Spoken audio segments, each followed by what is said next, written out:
হাদিস সম্প্রদায় বুকের উপর হাত বাঁধে, আমরা হাত বাঁধি নাভির নিচে। কোথায়? আমরা হাত বাঁধি কোথায়? নাভির নিচে। ওরা হাত বাঁধে কোথায়? বুকের উপর। আমি আহলে হাদিস মৌলবী যদি থেকে থাকে 10 লাখ টাকার চ্যালেঞ্জ দিয়ে গেলাম, বুকের উপর হাত বাঁধার একটা সহিহ হাদিস তোমরা দেখাতে পারবে না।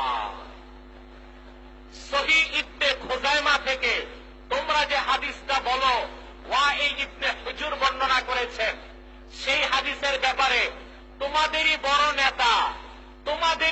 নেতা ইবনে তাইমিয়ার প্রধান ছাত্র ইবনুল কাইয়্যিম জৌজি স্পষ্ট লিখেছেন, ওয়াইল বিন হুজুর কর্তৃক বর্ণিত হাদিস সহ যত হাদিস এসেছে বুকের উপর হাত বাঁধার, সবগুলো জয়ীফ, অধিকাংশই মওযু তথা বানোয়াট।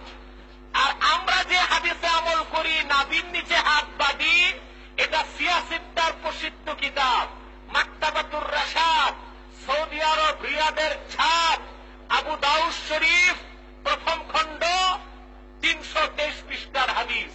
হযরত আলী থেকে এসেছে, ওয়ান আলীন কাররামাল্লাহু ওয়াজহাহু ক্বালা ওয়া মিনাস সুন্নাতি ওয়াদউল কাফফে আলাল কাফফে তাহতাস সুররা।